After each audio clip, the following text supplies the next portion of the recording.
All right, so housekeeping items before we start with Manon. We're gonna reserve the camera for the speakers. Please mute your mics. And on that, Manon Larocque, Director General of CHS, will do the introduction. Good morning, bonjour tout le monde. So thank you, Louis.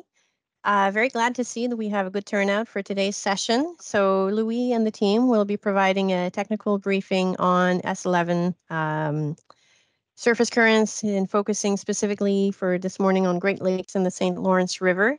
So I trust that you will find out a little bit about what the CHS has been doing to work towards achieving the new standards and to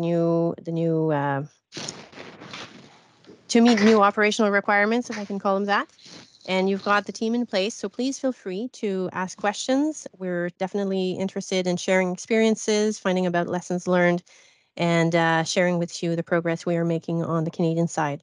So with that, I will turn it over to Louis, who is your host for today's session. All right, thank you, Manon. So I'm gonna share my screen again. There we go.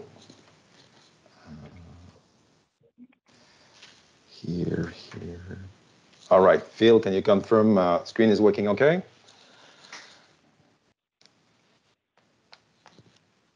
All right, so let's get going. So welcome to the technical briefing.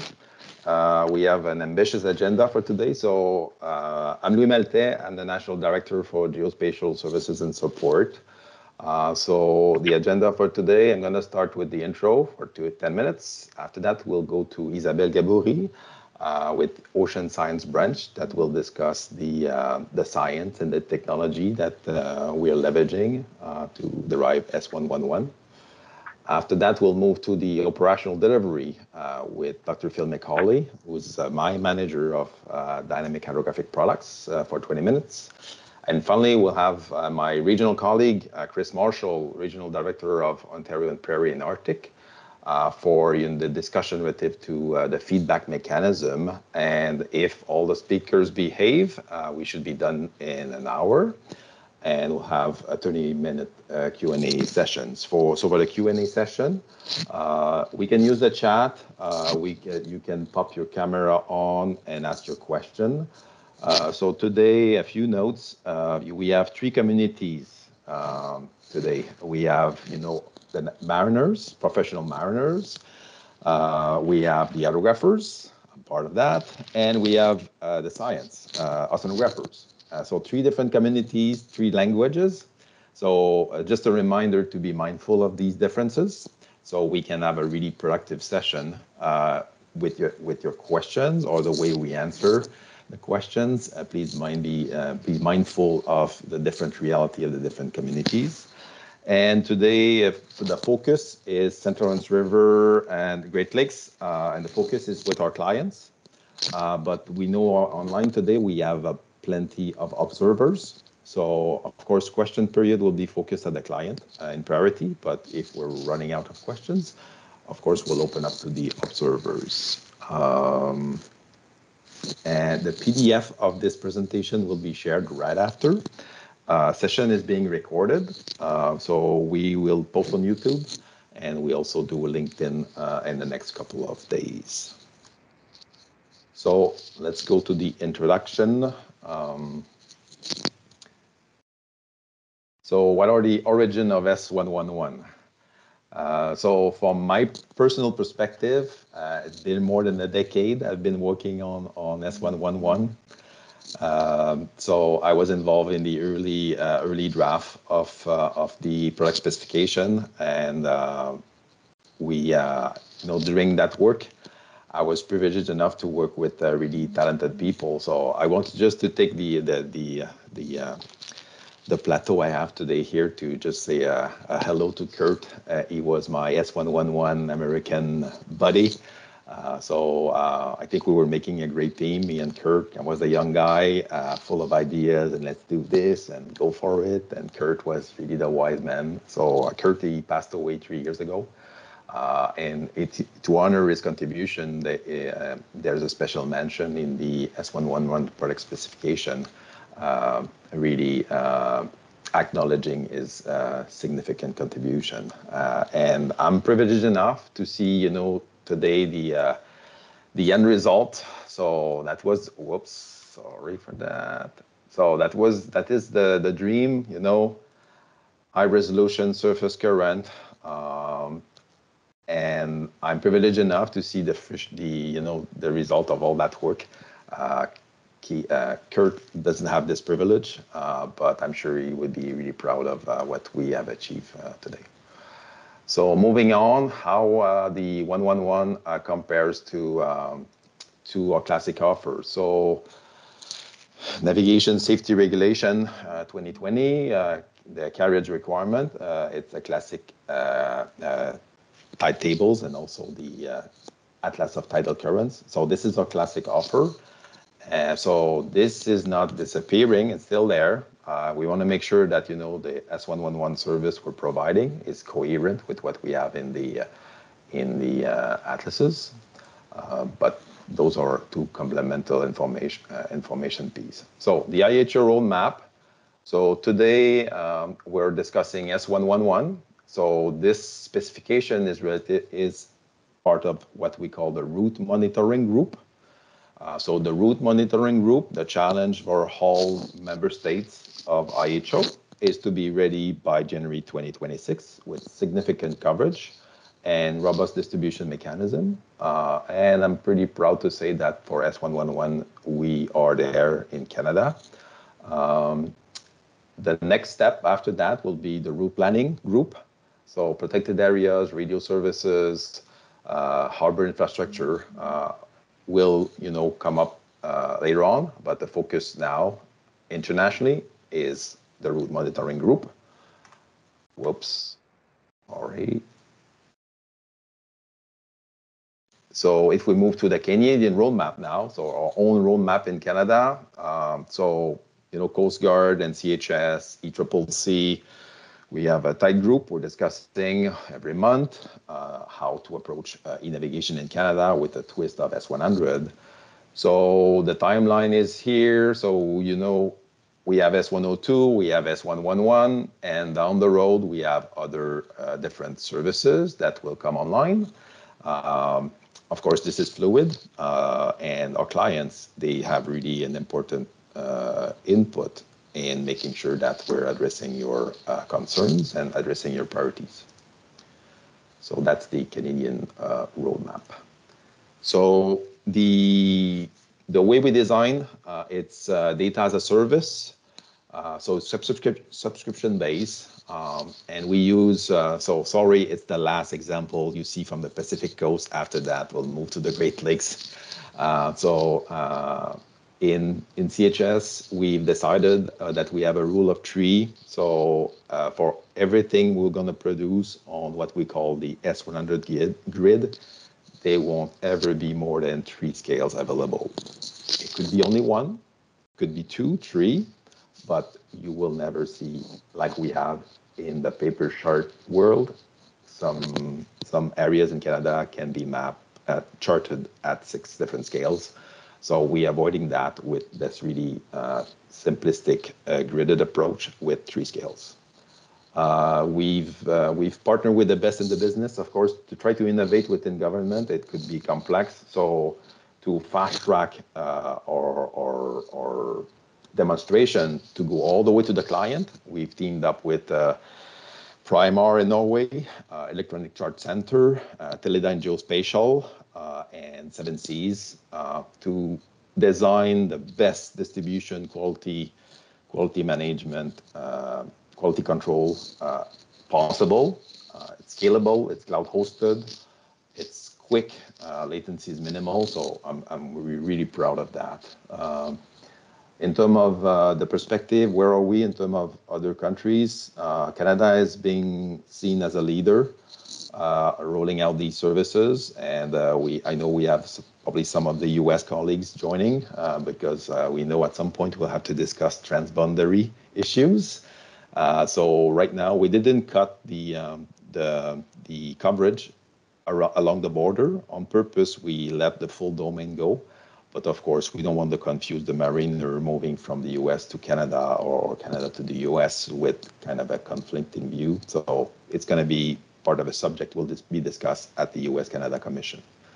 Down below, you have 3 links. You've got the Primar S100 link. So this is for navigation. Primar is our distributor for that service. It's machine-to-machine service, auto updates. If you want to use office work, you just want to play, you just want to have a feel for it, you have the MSDI dynamic current link in the middle. And if you just have a browser, you want to play with the data, you can use the DFO web viewer. So that's the ArcGIS web application where you click and you can use that on your phone, on any computer, should work. So you have a sense of the coverage we have. Just a small note, of course, we're pushing the limit with S111, the ArcGIS web application. There's a bit of a delay, so be patient. It needs to load, but after that, it's going to be pretty smooth. And I'm working with my colleagues to make sure we have more horsepower in the background, so it's quicker.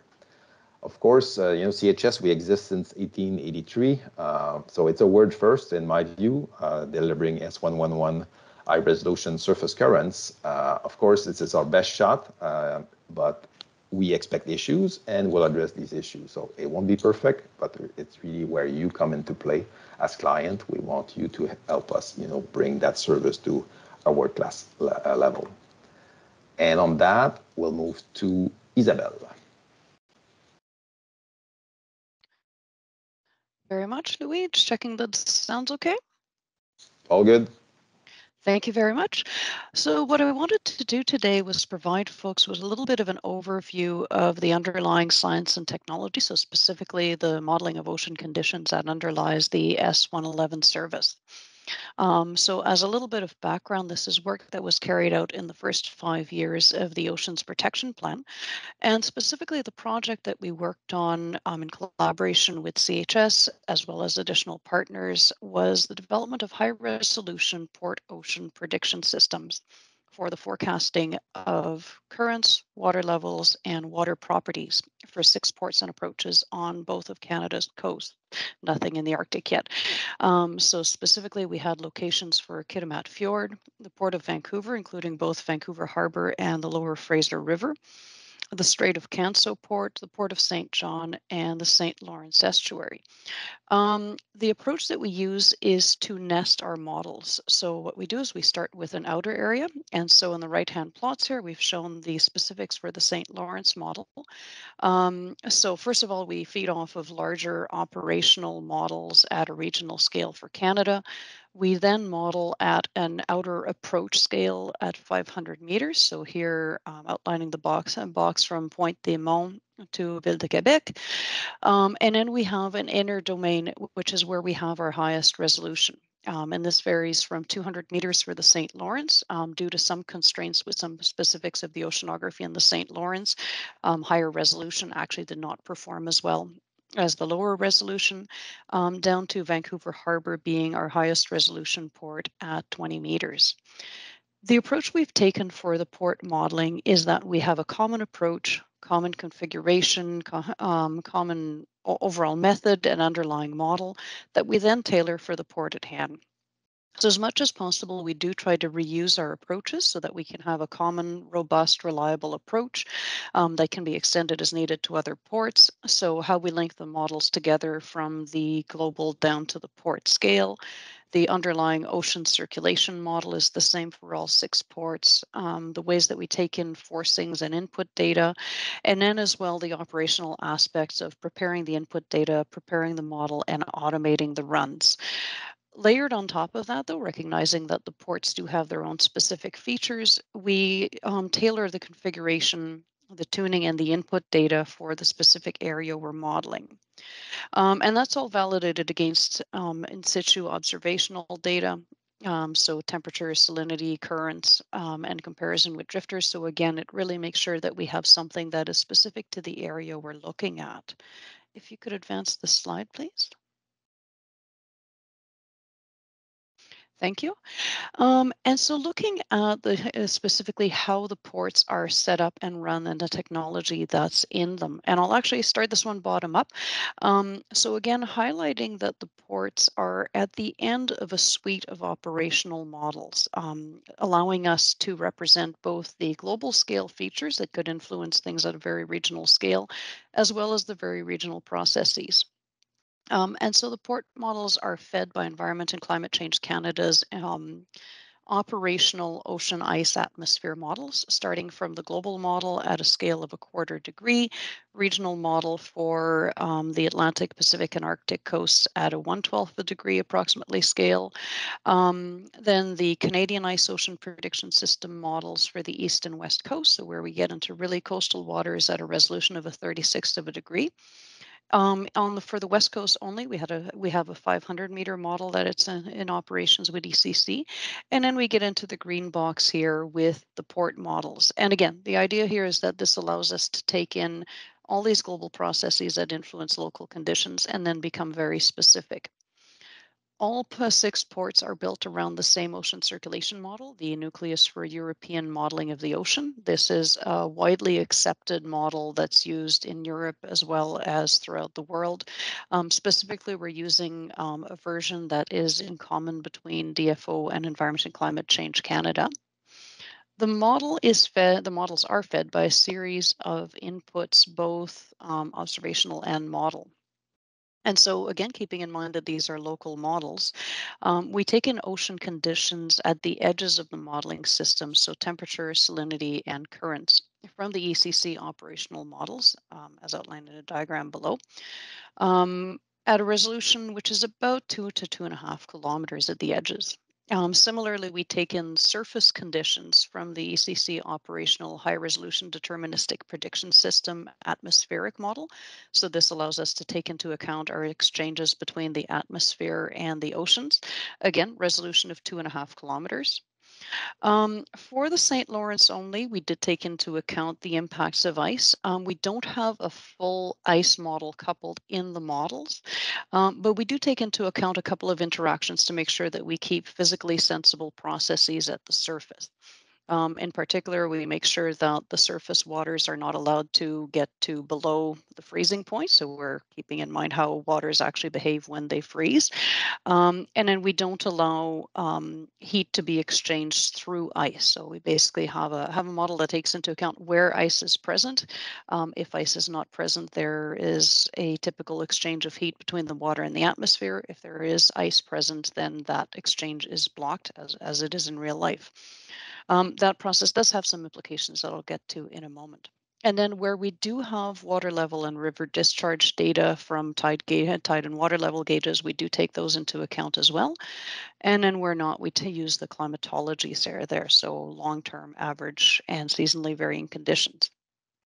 In terms of how the models are run, we use an automated forecast to ensure that the model results are available daily on a schedule. In particular, the way that this works is that every day we do basically a catch-up run to get the models caught up to the last 24 hours. So we have a 24-hour simulation that is validated again, that takes into account the observations. And then that 24-hour simulation, which basically gets us caught up right to the present moment, is used to generate 4 48-hour forecasts. So up to 4 times a day, we have a 48-hour forecast available based on that initial 24-hour simulation. This is a flexible approach. It's not necessary to have those 4 48-hour forecasts. Right now, we're running at once a day. The important thing to note, though, is this is a case where more is not necessarily better. 4 times a day is basically the limit of where we are able to get the data from the parent models. And so that is sort of what we're looking at in terms of the schedule with the models that we work with. If we could advance the slide again, please. And so at the end of the first 5 years of the Oceans Protection Plan, where we found ourselves is we had the 6 models fully developed, validated against observations, extensive testing having gone into them, peer-reviewed publications outlining the results and so on. But what we wanted to do is, before we began full implementation of the models, have a sound peer review process with thorough documentation that we can then refer back to once the models are in service. Fortunately, DFO has a well developed process to do that via the Canadian Science Advisory Secretariat review process, which is DFO's approach for providing sound, objective, and impartial science information and advice in support of DFO management decisions. Keeping in mind that it's important to note this is a scientific process, so it's not a consultation or engagement process, which is a separate process. Nor is it a management decision in and of itself. The goal is really to provide the information and make it well documented and available. And so in March of last year, we had a meeting held virtually to review the port ocean prediction systems, their ability to represent real world physical ocean conditions, as well as variability, the stability and robustness of the models. So both the ability simply to run the models on compute infrastructure and have them keep running, as well as their stability in terms of their ability to create predictions that don't drift or have odd features in unexpected ways. And then as well to look at the appropriateness of the model outputs for the intended uses of cording, including, of course, e-navigation. The meeting was very well attended. We had 30 participants from Canadian government, from academia, from NOAA, the UK Hydrographic Office, as well as a member from the WMO. What we went through the meeting, so we had 6 research documents going into the meeting outlining the results of the in-house testing that had been done, specifically looking at hindcasts, so reproductions of historical conditions over between 5 and 6 years, so 6 years for the St. Lawrence specifically, and comparisons of those both with other existing models as well as with available observations. And an evaluation of the stability in terms of the model outputs, both of those hindcasts or recreations of past conditions and of forecasts based on a year of demos that we had been able to run. I've included a link in the presentation, which Louis will be distributing after the meeting, I believe, on the reports. We're still in the process of publishing these reports with 600 plus page documents that need to be translated. It's a bit of a lengthy process to have them all published, but we're hoping to have that done in the next couple of months. If you could please advance. And so to sort of foreshadow some of those results a little bit and summarize what's in the research documents, we had a few key points in terms of how the results can be used. So in terms of overall applicability, the testing was quite promising. The port ocean prediction system showed very good skill in predicting water levels, currents, and water properties. In particular, comparing to the operational models that are available, we were able to show that the ports do provide coverage for areas that are not particularly covered. So for these nearshore port areas, where both the port models and the current operational models both provided coverage, we found that the port models were able to replicate observations as well as, and in many cases, better than the existing operational models. And so really looking at something that is improving what is currently available. That being said, these are still ocean models. There are still limitations on them based on both available data and the functioning of the models themselves. 4 of those that are particularly worth noting for the St. Lawrence is the model that underlies all of these. The NEMO model does not include the physics of wetting and drying areas. So cases where really intertidal areas are changing over the course of the tides, and that does impact currents. So this is important to keep in mind for areas such as Port Neuf, Bateaux aux Alouettes, Baie de Beauport. The way we handled that for this model was to artificially deepen these areas to a depth of 5 meters, or where it's really shallow, define it as land, so we don't get physically unrealistic processes happening in those areas. Because the models are validated over a range of time, we are, of course, best at reproducing those types of conditions. So were able to validate the models over 5 to 6 years of data. That did include some extreme conditions for wind, storm surge, and so on. The the underlying model, NEMO model, is designed to cover a range of ocean conditions. But when you do get into really truly extreme conditions outside normal ranges, so once in 100 years kinds of storms, does become important to take the model outputs with a little bit more care, as there is a greater risk of being outside the range of tuning and testing. There's also some limitations around the grid resolution. So again, keeping in mind this is a 200-meter model, if we're looking at very narrow channels that are approaching those kinds of scales, such as Pont de Québec, Chenal de l'Île d'Orléans, and some areas in the Saguenay Fjord, then you may have only one or two model outputs in that grid or in that channel. Oh, and also the presence of ice. And I think Louis is reminding me that I'm going a bit slow. Thanks, Louis. And so ongoing activities. So this is an ongoing project for us. We're continuing research, development, and validation of the port prediction systems, with most of the staff from the first 5 years still ongoing in the program. And so we are expecting to have future releases that will improve the representation of the ocean processes and continue the validation against observations. Some of the areas we're looking into are, as I mentioned, the implementation of a newer NEMO version for the wetting and drying and intertidal areas. This was just recently released in the last year and a bit. Continuing to improve the ocean processes, so in particular looking at the wave model, dynamic ice model. Important to keep in note that we're looking into these to see if it will improve the model. So these are features that aren't fully implemented in the model right now. We're seeing if it will improve them to include them. But there are many cases where adding features does not actually improve the results that come out. So it's really a case of seeing which ones of these do improve it. We're looking at ways to evaluate and mitigate variability in the models and to produce estimates of error. Looking at including additional gauge data for rivers to replace that climatology, and then continuing to validate against observational data. Really, this is also a case where there's an opportunity for user feedback. We'll have some links later on in the presentation on means to provide feedback. The users have an opportunity to give us additional validation against the real world. So if you find situations where the models are performing extremely well, or conversely cases where the models are producing results that aren't really matching what you're seeing in the real world, it's very helpful for us to hear about those. So we would certainly encourage you to provide that feedback.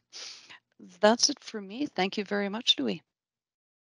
All right, thank you, Isabelle. And I want just to do the the liaison with our client. The feedback. The clients. You're the expert in your local area, and of course now you have a sense of the complexity of the science. But one thing that the local people have is you have exactly that knowledge of the area. So maybe there's some stuff we overlook into the modeling and so on. So this is where your input will be valuable to say, for example, the model is not really performing well, and it's clear bathymetry that you've been consuming has changed over the last 10 years. So it's no secret, the physics cannot perform if the input is outdated. So all that to say, input really important. And on that, we're moving to Phil MacAulay for the more examples specific to the Great Lakes and the operational delivery. Phil? Hi, everybody. My name is Phil MacAulay. Before, I'm going to try and give you an overview of how we're going to use those models to actually produce the S100 files that Louis is referring to. So a little brief intro into what the purpose of all this is. So we want to produce dynamic products for e-navigation, and that means we want to produce environmental data, whether it be real-time predicted or forecast data, and we want to produce water levels, so S104, marine conditions overlays. Initially, that will be the surface currents, S111. You saw some other marine conditions in one of the slides that Louis first showed you. And these are going to be provided according to International Hydrographic Standard S100 formats. So, and they're going to integrate seamlessly with the other S100 products, 101, electronic navigational charts, and S102, high resolution bathymetry on ECDIS and TPU displays. Next. So the goal of this This is to obviously enhance marine safety, develop expanded means of transport and port entry opportunity, provide higher efficiency and more economic shipping, and to enable emerging autonomous shipping. At the bottom, you see 2 links to where you can go look at the standards themselves directly if you wish. Next slide. So before we go into more of the details, it might be worthwhile discussing what operations basically mean, because there's a bunch of models where we're going to get products from. The first level is what we're calling operational production, and that's dedicated high availability, high performance computational resources with redundant backup, meaning that if something fails, a backup to take over immediately after it. It's full 24/7, 365 support, infrastructure, process monitoring, research support, and it's costly, both in infrastructure and staff, and that's what's existing already for Environment Climate Change Canada solutions. Next. But we had to also operationalize the POP solutions, and for that we had to go with a best effort production methodology initially. We have an allocation on the general purpose science cluster, and we have some resource priority there within our allocation limits, but there's no backup. If it goes down, production goes down. It's only workday supported 9 to 5 with minimal staff, and the cost is relatively less, and that's being managed by Department of Fisheries and Oceans and CHS. But as you can see, what we would like to do eventually is move from best effort to a more operational support in the future. Next slide. So this is what we're all trying to do here. So this is going to be S101 in action. The first panel was S101, S102. And then if you add S104, which is water levels, you can do things like safety contours and get real-time depths. And finally, the third panel is the S111 surface current overlay, and a picture of that on a PPU in the St. Lawrence. Next slide. Isabelle introduced the models quite effectively, and I'm going to give you a picture view of it. So as she said, there's a bunch of scales that parents for children all the way down to our port prediction systems. Next. And that's all organized in a sequence of parent forcing child, as Isabelle pointed out. And what I've shown here in the yellow is the pieces that we're going to talk about today, because this is really the full Canadian picture, which is the East, West Coast, and the St. Lawrence and Great Lakes. So next. To make the blue stuff happen, we have to do a bunch of stuff after ECC does their stuff. So we have to run 11 individual model suites. We have to put 300 CPUs per suite when we run them. We have to do a 24-hour pseudo analysis, that's the past, the 48-hour forecast, and then we have to create and post-processing the S111, S104 files. And what I show underneath there is simply the sequencing. This runs every single day of all those models that actually could finally produce the S111 output. Next slide. So, and we're delivering this, as Louis pointed out, on a nested tile system where the larger scales have nested scales inside them. So it's a easily organized methodology. And those, again, he showed you the tiles, but there's level 2, level 5, and level 6, and those are the size of the tiles and the grid resolutions. Next. Should be next, Louis. Yeah, sorry. So here's all those models again that we're going to produce the data for, and here's the levels of the tiles that we're going to produce them on and where we are in terms of their production. The panel below illustrates that you have chain of models, you have chains of increasing resolution, you have chains of increasing latency, meaning that when the parent model runs, it has to wait till it's finished before the child can run after it. And because there's a big sequence of models that run, eventually what you find is that the highest resolution models have about a 9-hour latency from when the start of the forecast was. So even though the forecasts would have started at, say, 00 Zulu, the high resolution piece doesn't come out till 9 hours later. So it's always 9 hours old before you actually get the solution, but then you have that 9 hours to the 48-hour end. And the rationale of doing the scales is that we want to have large scale, low resolution for in-transit solutions, medium scale for approach, and high resolution for port and waterways. Next slide. So this is going to be the St. Lawrence and Great Lakes picture of that same picture. Next, let's click. Yeah, so we already there's a REOPS and a COPS solutions, as we just saw, and we're going to use those for the in-transit. Next one. We have the SDLE solutions that Isabelle discussed already. Those are the next level of resolution up the chain.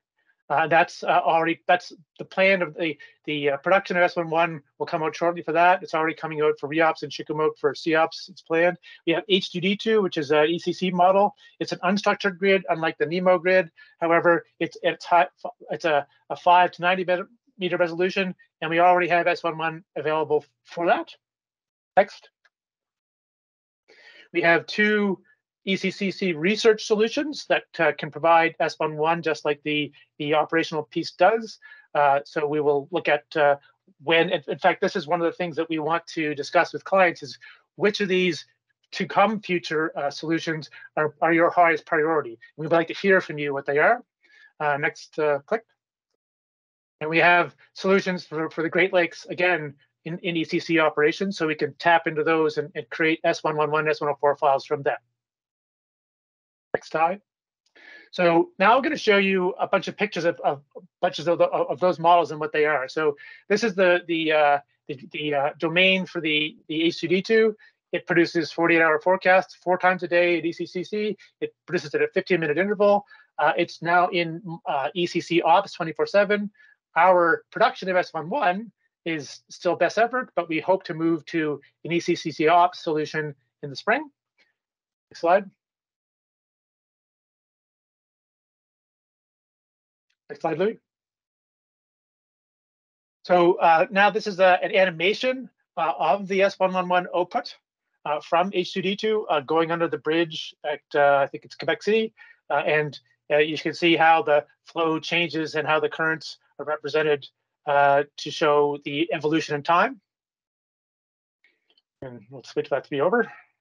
Yeah, and cool. Phil, if I can add, of course, this is a pre-can animation, but if you click on the link below with just your normal viewer, you will be able to zoom in, zoom out, and make your own. And I touch base on the fact you need to be a bit patient when the data is loading. We're going to fix that, but you just click there and you can exactly reproduce this image for yourself. We have 2 areas selected, Port of Vicancourt in front of Trois-Rivières, and we have also under the bridge, because of course this is spectacular. We have a full reverse of the surface currents. And just to note, these are actual S111 files that are used to create the imagery. So it's using the output of the models and the S11 production stream to produce them. Next slide.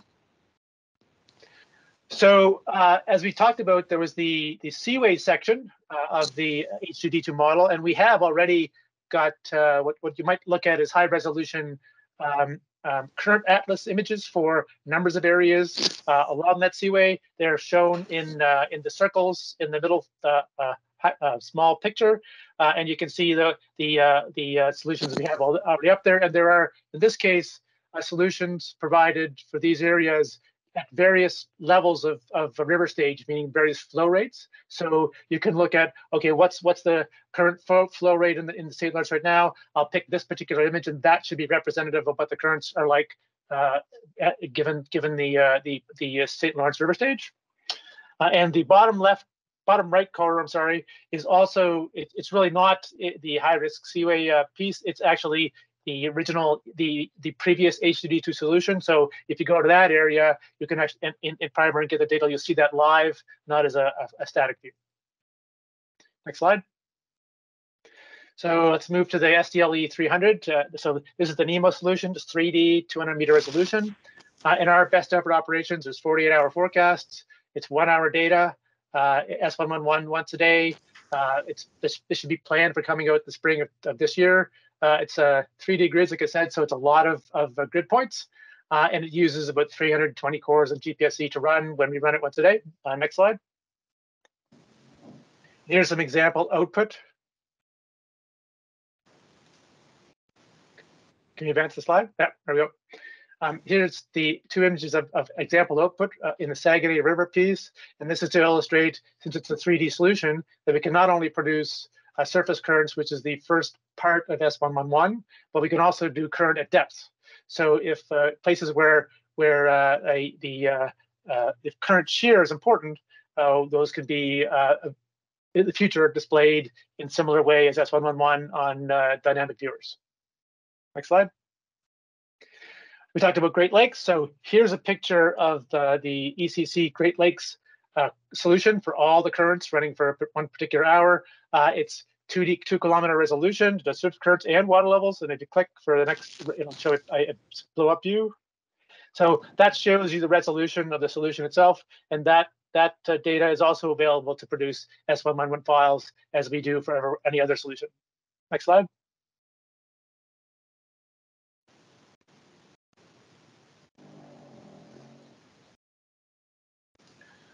We talked about the COPS. So this is a COPS, again, a set of data coming directly from the models.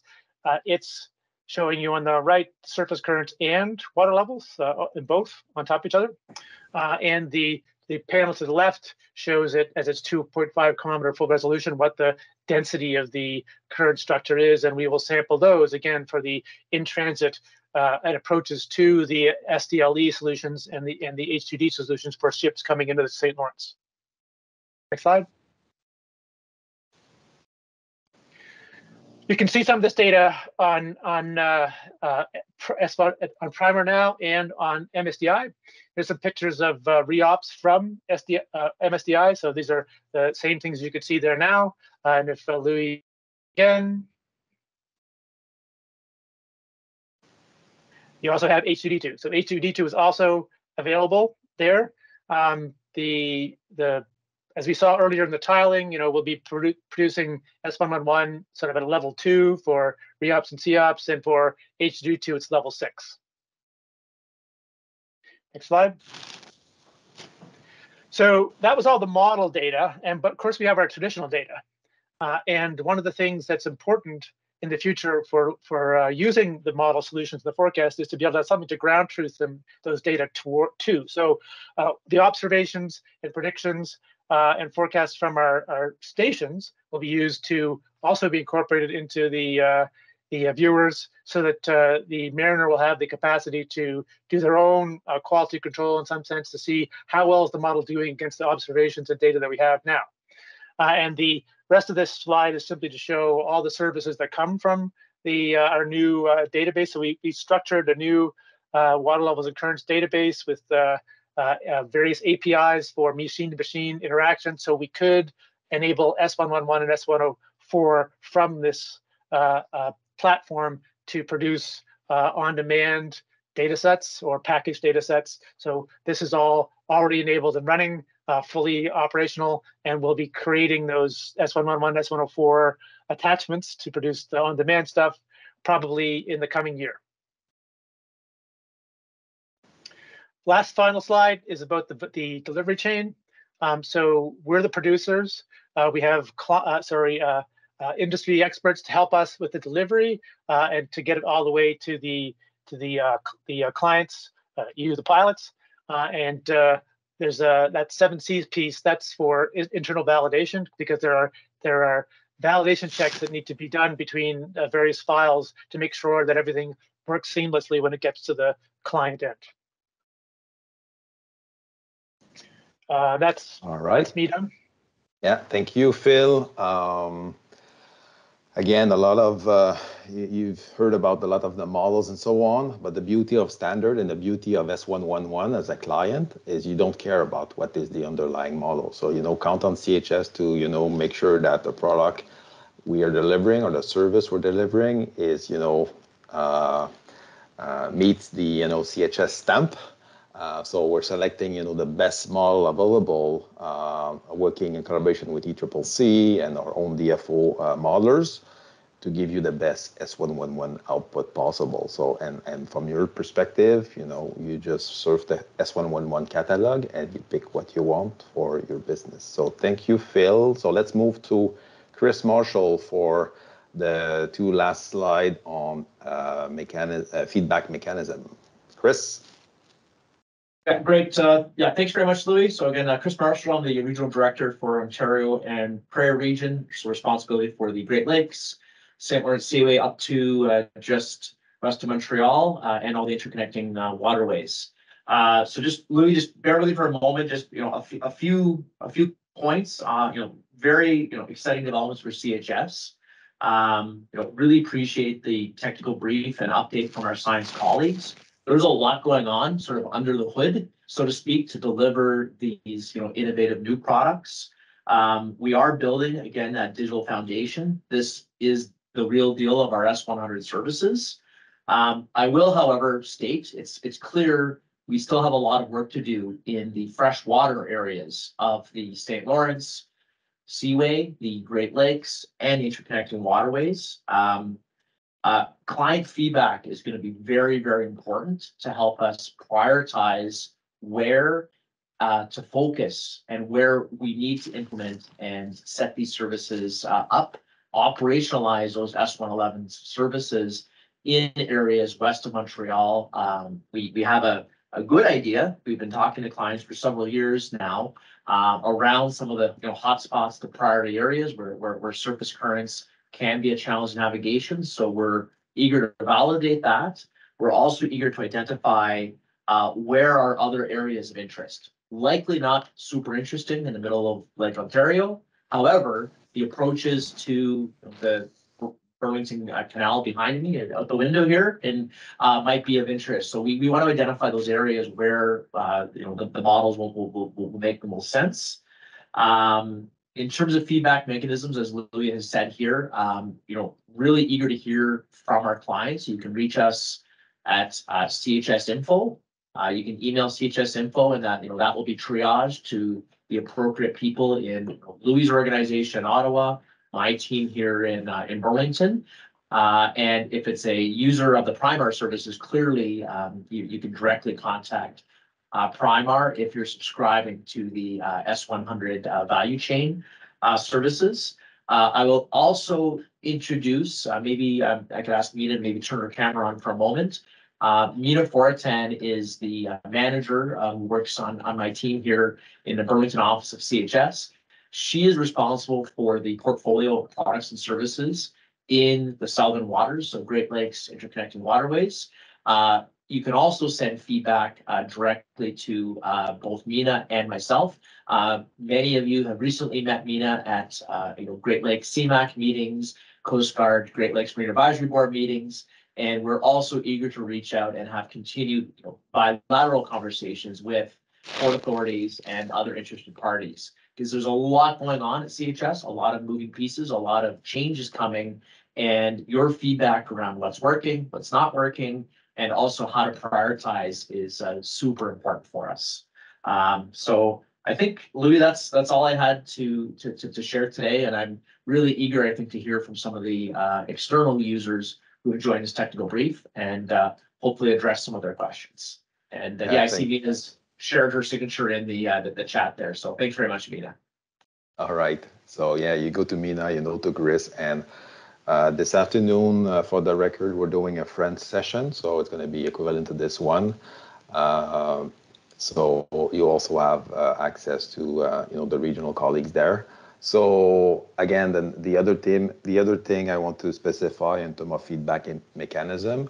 Of course, it is so rich in situ observation. So if you get real world observation versus the S111, and stuff doesn't work, doesn't fit, we need to know when, where, the software that you were using, and of course some description of the the issue, the problem, the discrepancy, and you send that to CHS Info, and maybe it's just a CHS issue. Maybe we need to go back to Isabelle Group, all the way to the modeling. So on that, we're done. Thank you to all speakers. We're right on time. We have like more than half an hour. So I'm gonna stop sharing my screen. And all right, so we have 86 people online, so that's good. I'm super happy with the turnout. So the rule is if you're shy, it's okay. You want to, you can leverage the chat, no problem. I'll try to handle the traffic of questions. And if you want to pop up your camera, please raise your hand first and with the MS Team function. And if you have a question, please state your name and your affiliation, your organization, and we'll give you the mic, and I'll try to redirect the question. So just to make sure I don't feel alone, please, Isabelle, Phil, Chris, pop your camera on so I feel I'm supported by my team. And as everybody is thinking about their question, there's no stupid questions. I really would like to get a sense from the client, the CHS client, or the future client of comments. There's no stupid questions here today. And the YouTube, there's no millions and millions of subscribers to the channel, so you're not making a fool of yourself. But just some thoughts. I've been raised in video games and so on, and my new thing is digital twin. I like this thing because digital twin, if you're really about to recreate, a real-time, four-dimensional St. Lawrence River, MLO sector, and so on, I think it would be a nice way to demonstrate the power of standardized information in those real-time services. So, but this is not in CHS mandate, so it's not for me to do. But I'm sure somewhere in the room, maybe this is with your organization. So we want to enable that. We're a provider of information, and so let's go to the question period. And if there's no question, I'm gonna poll people, or I don't know, we could give a CHS pin to the first question. All right, who wants to break the ice? And let's go to. There's a question in the chat. Let me see. All right, Port of Toronto. Good morning. I'm interested in the currents on the west side of Toronto Islands and the south side of Leslie St. Pitt. Question: do these currents change during calendar year? Have these currents changed over the last 5, 10, 20 years? So who wants to take this one? Isabelle? Phil? I'll do it, doesn't matter. Okay, so that all depends on what you mean by the currents in terms of the time scale. So there'll be some long, slow, evolving currents, which is the flow through the Great Lakes system itself. But then most of the currents that you see as significant flows in the Great Lakes will be driven by weather. So it's a weather-driven system. So when storms pass over the Great Lakes, they'll make the whole lake oscillate, and that will generate currents. When they blow in the surface, they produce a surface shear, which generates currents. So they change all the time. It just depends on what time scale. And have they changed over the last 5, 10, or 20 years? The background, really slow evolving currents, those would change with the flow rates and the precipitation by year and the flow of the lakes. And then you might ask if those conditions, if the weather conditions change over that time period, then yes, those currents would change to some degree. If we get more violent storms, then you'll have stronger wind-driven and pressure-driven currents. And as the lakes freshwater fluxes change, those currents might change as well. Thank you, Phil. And we have a real question live. So John, please pop up your camera and your mic and your affiliation, and let's go with your question. Good morning. John Greenway, representing today the Chamber of Marine Commerce. For those of you that don't know us, we kind of represent ship owners, ship operators, ports, and shippers.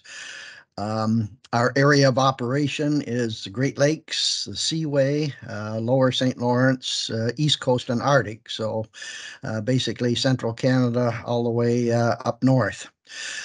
Kudos certainly to CHS for your efforts in development and kind of where you are.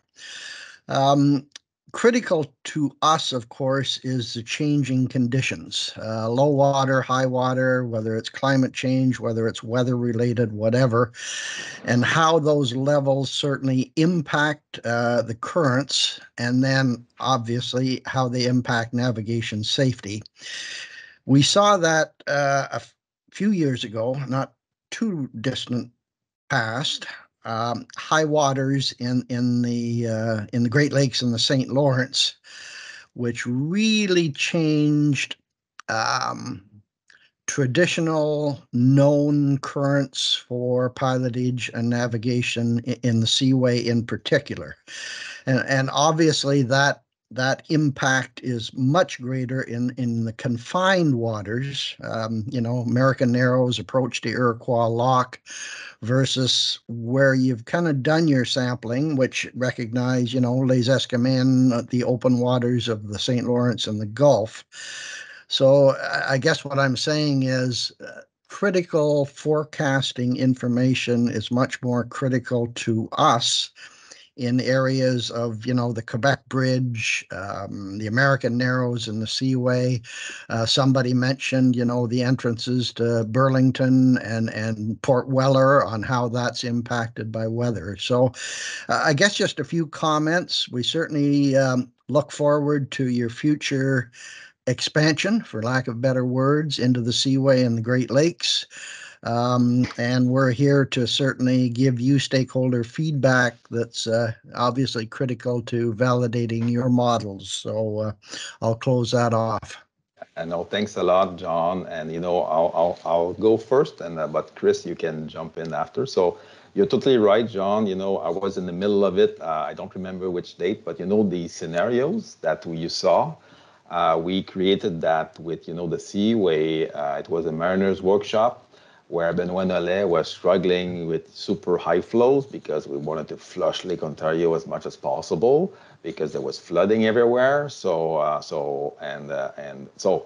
we were not in a position to do the full stretch, but we asked Benoit, the 5 hot spots. So this is what we did. And at the time we did static scenarios where, if you've got this flow, you should get that. And, to me, this is really interesting because here's an anecdote. The first time that the pilots had access to the information, and, I had the modelers on the side, my model is perfect, it's bang on, they won't believe what they will see. First time in 5 minutes that they see the results, the pilot says, nope, doesn't work, there's something wrong, there's no gyre here, and so on. And right in the middle, Jean Morin, who is the modeler in Quebec City, says, oh my God, I just realized that the water outside the dam is going at an angle, and this is not the reality. It needs to go straight. So here's an example of a really simple, feedback that helped the modeler to figure out, because when you're modeling, you don't have this connection with the real world. It's just physics. So this is really valuable. So John, thanks for that. And I'm sure Chris has something to add. Yes, Chris. Yeah. Thanks, Louis. And appreciate the comments and bring us back to, I think it was 2019, 2020 with the high waters on the lake, right before the pandemic. So I think what it does speak to, Louis, is yes, we do want to operationalize not just static images in different scenarios. We want to have, again, those dynamic services available in those choke points, those priority areas. However, for the masters on board the vessel, the pilots, to have confidence in those solutions, there's going to be a period of learning. There's going to be a period of feedback. I also believe strongly that we will need to find ways of having some of those in situ observations. I think Phil mentioned that in his presentation. We will have to ground truth and have some of those in situ observations, which can be costly, can be expensive, and we might be looking to partner with different organizations who may have joint interest in some of those observations, such that we can measure the water level, we can measure the surface currents in some of these challenging areas. That will help us make sure the models are working, and then users of the models will have more and more confidence to trust those solutions in different scenarios. A strong, northeast storm is blowing. They'll know, hey, I was here last fall. The model worked really well. Then the mariners will start to count on those solutions. So that will take time, and I think we're really excited to, again, that feedback mechanism to continue. And we really need those emails, even if they're not, they might say, hey, your model's really lousy here. CHS, get your act together. That feedback is going to be super helpful for us to improve things over time. So thanks for the feedback. Yeah, good. And maybe last point, John. So I'm going to give you some homeworks. You're well connected. No, as you saw today, we have, here's my car analogy. We have a Ferrari or Porsche or whatever, and now we're going to fine tune it to make sure it works. But as we're doing that, I think in parallel, you could work with, your members or to your network.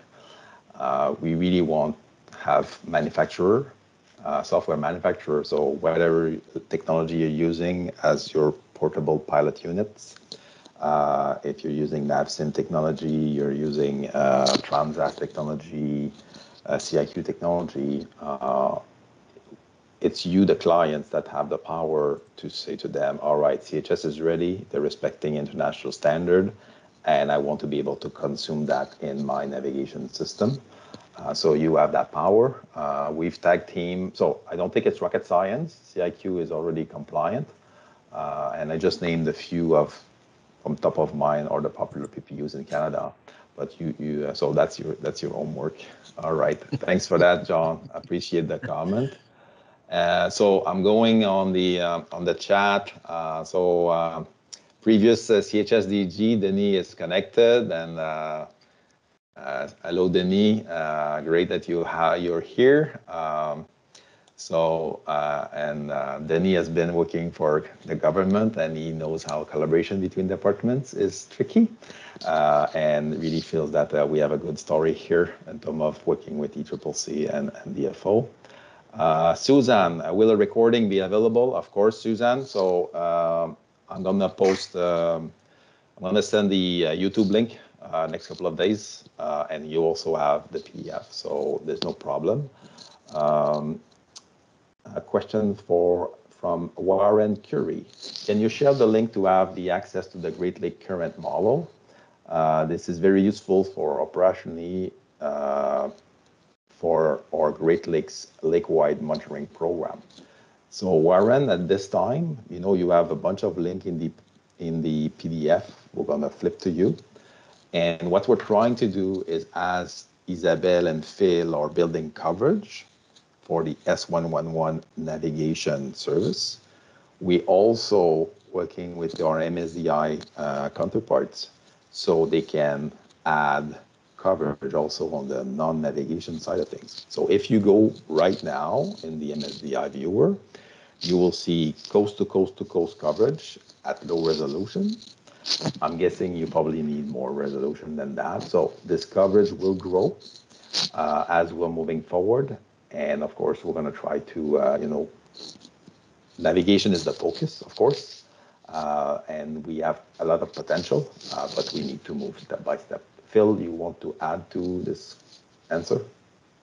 Yeah, I was just going to add that for the ECCC Great Lakes Solutions, there's I can forward this link. There's a public access to the navigator, which can get you into that data and be able to zoom into it in the way that I think will allow the client to look at what they want. And ECCC produces output from those solutions, which is also available, but it's a kind of intractable format, so it'll be difficult to assimilate. Yeah, so that's the beauty of course, unbiased CHS is, this S111 service, or that format is really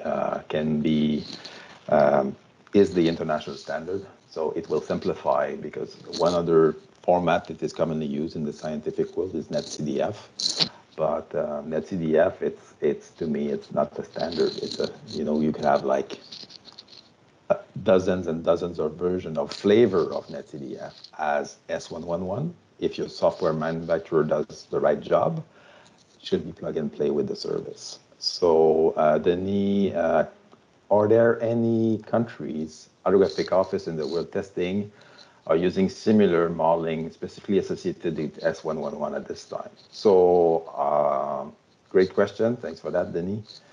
We're certainly in the lead back. And I would say to the level of engagement with our clients, we're the first, of course, at high resolution. An interesting study that was done in Korea to make their case to get the investment flowing and getting more coverage for S111, for S100 as a whole, is they did some simulation relative to covered footprint, efficiency, decarbonization, and so on. So again, maybe in the room, there's somebody or there's an organization that is looking after, I'm thinking about H2O highway, making sure, the St. Lawrence River, Great Lakes corridor is super efficient, is well tool for that. So it's not my mandate to do this kind of stuff, but we want to enable that. All right. So I think at this time, clients, you can continue with the question, but I will open up to observers. We have people from the US and maybe other countries. So I'm opening to everyone to make sure that we still have like 20 minutes. So, and I'm telling you, like, it's an opportunity because you have all the right folks online. Don't be shy. Go with your question. So there's another question on the chat. Understanding that S111 is surface current, will there be a different S100 standard or a variation of S111 to deal with the 3D currents and layers relative to the water column? So Phil, maybe you can, you're texting as we go, but maybe you can speak to that. Sure. So the standard right now is for S111 is just surface currents, but there has been discussion at the IHO level about the multiple layers.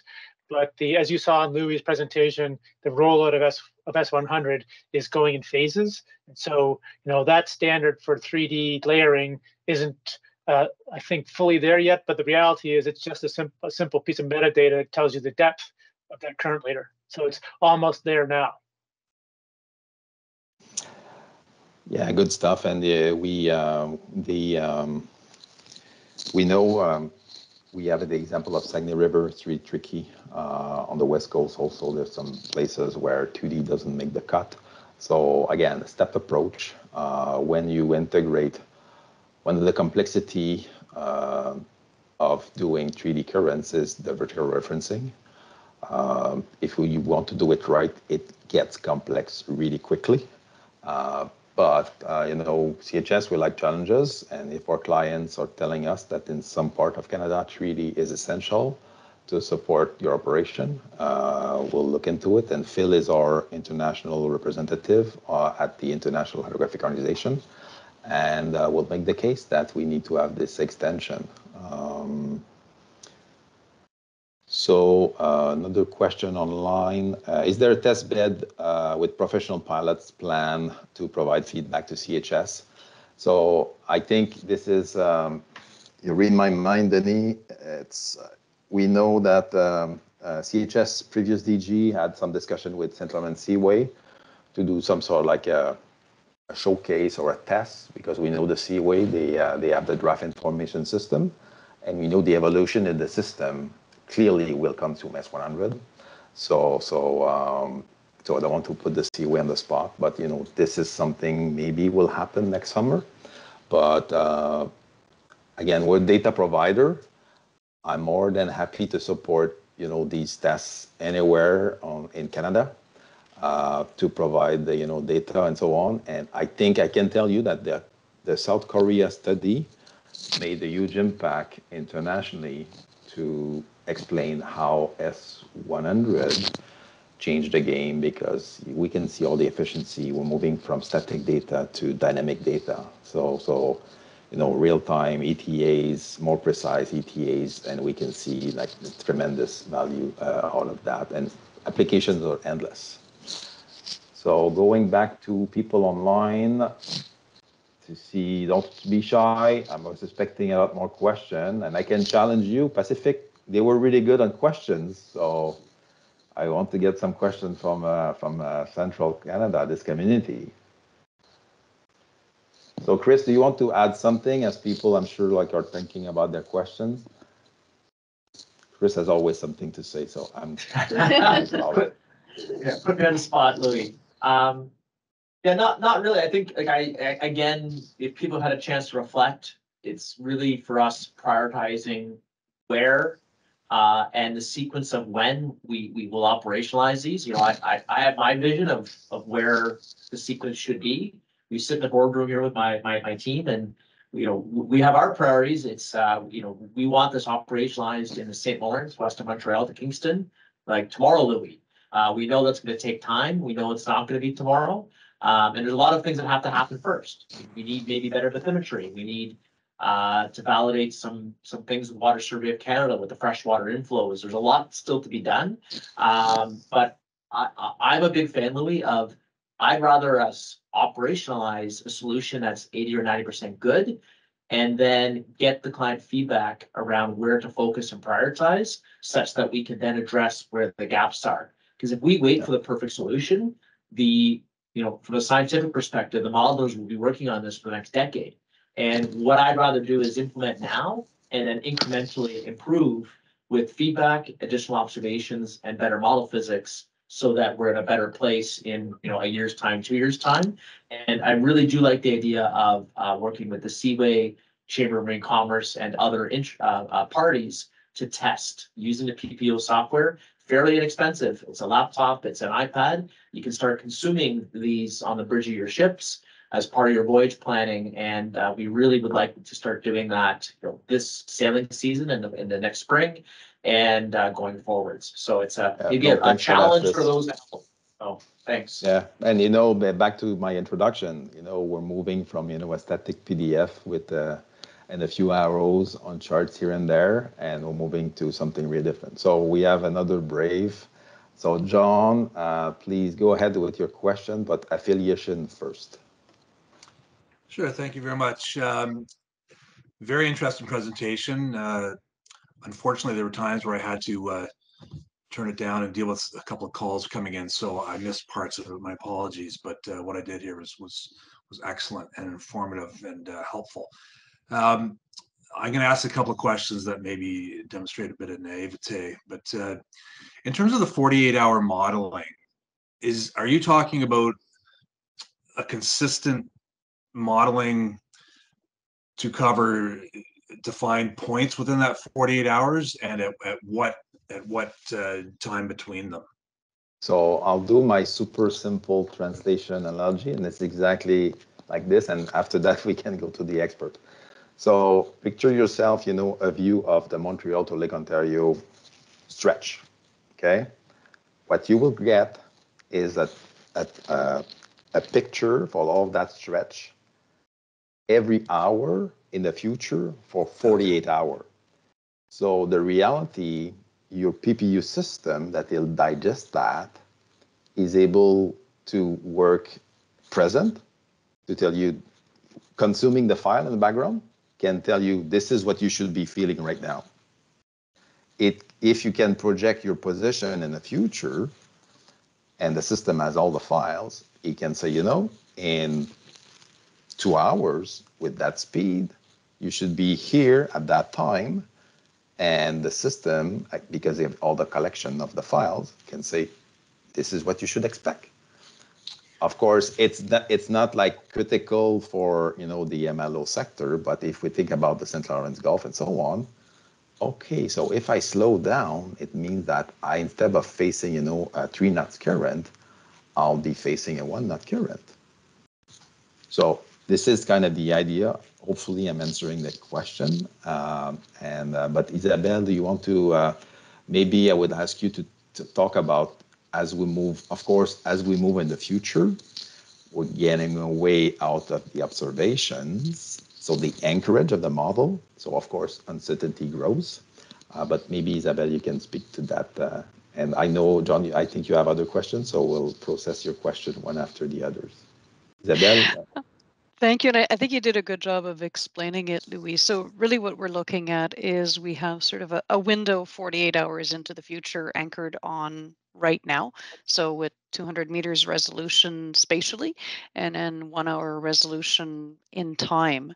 The reason that we do that 48-hour window that we keep sliding forward is it allows us to keep up with the best available input data. So at midnight, we start with the last 24 hours of both model and observational data. So that's really our anchor to the real world. And then at the once a day, or we can do it more often, we refresh that forecast into the next 48 hours. And as we said, the reason we do it that way is any predictive model, the further that you get into the future, the further you get from the last point that you could really validate, the greater the possibility that you're drifting away from what is actually anchored in reality and what is actually likely to happen. And so by doing that 48-hour estimate that we're refreshing daily, we're trying to keep it in track with reality. Now, realistically, it drifts, fairly slowly, so we could go further than 48 hours, but we find that's a nice balance between looking into the future and staying anchored to reality. Yeah. So that's good. And the reality, John, is that we're coming with these parameters that we think make sense as a start, an hour time slide. But the reality, the model in some specific areas of Canada, maybe an hour is not good enough. So going back to my Pacific session, I'm expecting that the Pacific clients will say under the first and second narrows, we want, every 10 minutes because the dynamic is so intense. It's shifting so quickly. And 1 hour is not enough to provide what they need. So all that to say, we're starting with basic parameters. But as I was talking about the fine tuning function of the feedback we have, of course, if you're asking us to do full St. Lawrence River at 10 minutes interval for 2 years in the future, my cost of HPC will rise, high power computing. So, Okay. but let's go back to your other questions. Yeah, you sensed that. I thought I was a good poker player, but I guess I gave a tell that I had more questions. That must have been in my face or something. And it's funny you talk about 48 hours starting to lose accuracy thereafter, because Chris and I go back to his Environment Canada days, and we had a colleague on our French training at the same time who was from the weather group there. And I asked her once about the accuracy of a weather forecast. She said, well, we're pretty good 48 hours out, but beyond that, it really kind of tails off. But it fails. Yeah, but anyway, and this is more of a concern for industry, but it bears upon our work at Transport Canada Marine as well. I think avoidance of groundings is something that would concern us, and so I don't know how far back our data goes, but we have data on every incident that occurs of a significance in the marine industry. We also do that in aviation and rail, but we may be able to mine some data for look for frequency of groundings. Now, there's not going to be too many, so it would be probably a small sample size, but groundings are such an expensive proposition for industry, and especially if they're lodged there for more than 24 hours, and the cost of moving it. And sometimes we've had groundings in areas where the whole traffic had to be put on hold for a while. But we could maybe see whether we can mine some of our data and share that with you. But I don't want to supersede what industry sees as the priorities, because they're the ones moving the ships along. Well, thanks. Yeah, that's good. Sometimes the modeler, in-situ observation is priceless in some areas. Just thinking about the Arctic, Chris has some concern with his portfolio in the Arctic, and the price of in-situ for calibration. And the other thing to keep in mind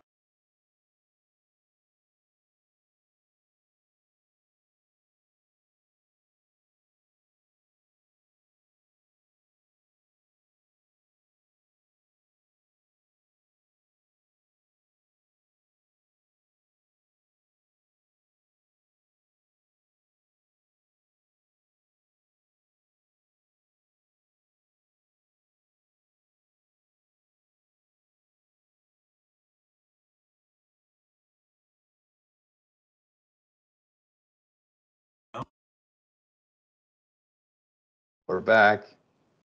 Okay. Oh, all right. So I think it's everyone.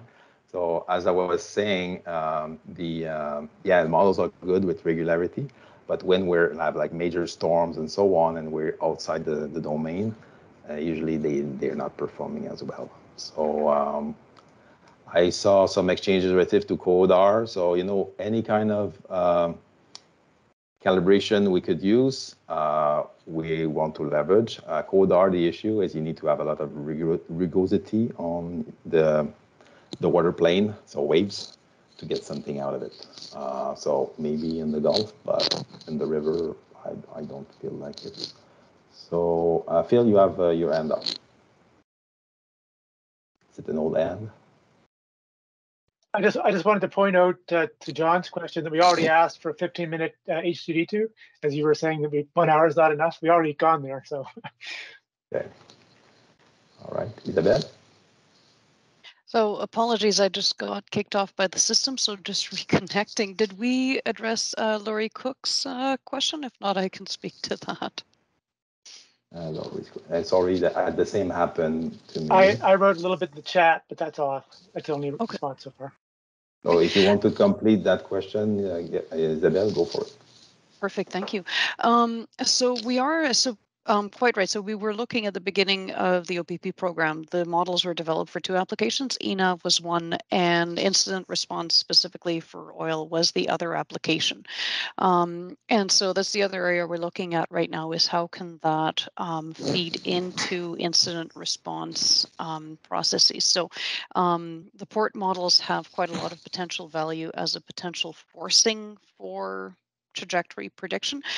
Oil spill trajectory prediction is particularly tricky because it's not enough to know the surface currents. You have to know the properties of the oil, stickiness, flotation, and so on. And so we are having ongoing conversations with the Environmental Science and Technology section at Environment and Climate Change Canada, as well as members of the Integrated Marine Response Program at DFO Coast Guard on how those data could become available. The big uncertainty there is how to work it into the incident response suite in a way that makes sense with the workflows. So that's a conversation that's ongoing for us. All right, thank you for that, Isabelle. So we're at 11:24. So I think we'll stop there. So thanks for the questions, the comments, great. It's just the beginning. And hopefully it answers some of your questions. So you're gonna get a PDF for the presentation that was used where you have the links. So go in MSDI, explore what we have. Coverage will grow.